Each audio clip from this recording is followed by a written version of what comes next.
ज़िंदगी ना मिलेगी दोबारा तो खाओ पियो मज़े करो। हम न्यू रेसिपी के साथ लेकर आए हैं आपके लिए न्यू स्टोरी। जब भी आपको भूख लगे, यम्मी सा कुछ खाने का मन करे, आपके घर कोई गेस्ट आए, बच्चों को लंच बॉक्स में कुछ अच्छा देना हो, तो आप इस तरह से न्यू रेसिपी बना सकते हैं बहुत ही ईजी तरीके से। तो फ्रेंड्स, हमारी न्यू स्टोरी भी शुरू करते। बहुत समय पहले की बात है। एक राजा को उपहार में किसी ने बाज के 2 बच्चे भेंट किए। वे बड़ी ही अच्छी नस्ल के थे और राजा भी इनसे शानदार बाज नहीं देखे थे। राजा ने उनकी देखभाल के लिए अनुभवी आदमी को नियुक्त कर रखा था। जब कुछ महीने बीत गए तो राजा ने बाजों को देखने का मन बनाया और उस जगह पहुंच गए जहां उन्हें पाला जा रहा था। राजा ने देखा कि दोनों बाज काफी बड़े हो चुके थे। अब वह पहले से भी शानदार लग रहे थे। राजा ने बाजों को देखकर कहा और आदमी से कहा, मैं इनकी उड़ान देखना चाहता हूँ, तुम इन्हें इशारा करो उड़ने का। आदमी ने ऐसा किया। इशारा मिलते ही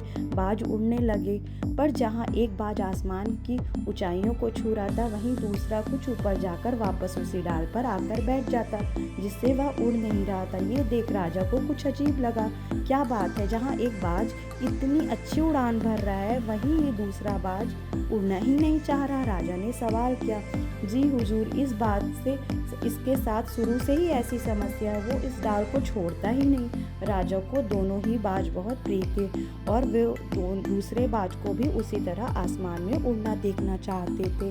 अगले दिन पूरे राज्य में ऐलान कर दिया गया कि जो व्यक्ति इस बाज को ऊंचा उड़ाने में कामयाब होगा, उसे ढेरों इनाम दिया जाएगा। फिर क्या, एक से एक विद्वान आए और बाज को उड़ाने का प्रयास करने लगे, पर हफ्तों बीत जाने के बाद बाज का वही हाल रहा।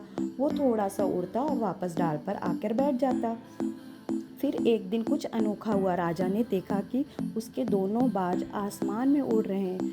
उन्हें अपनी आंखों पर यकीन नहीं हुआ। उन्होंने तुरंत उस व्यक्ति का पता लगाने को कहा जिसने ये कारनामा कर दिखाया।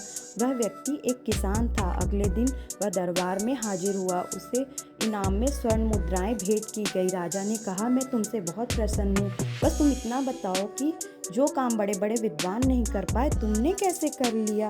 मालिक, मैं तो एक साधारण सा किसान हूँ, मैं ज्ञान की बातें नहीं जानता। मैंने तो बस वो डाल ही काट दी जिस पर वो बैठने का आदी हो चुका था।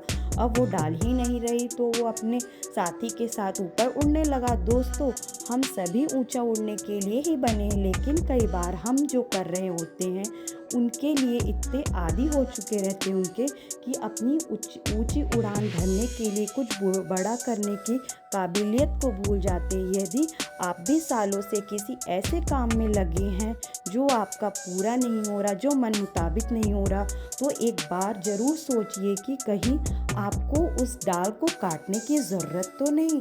तो फ्रेंड्स, आपको ये हमारी छोटी सी स्टोरी कैसी लगी और हमारी super yummy healthy tasty recipe भी बनकर रेडी हो गई। तो हमारी रेसिपी स्टोरी आपको कैसी लगी, प्लीज़ कमेंट करना। हमारे चैनल को लाइक, सब्सक्राइब एंड शेयर करना मत भूलना। Thank you for watching.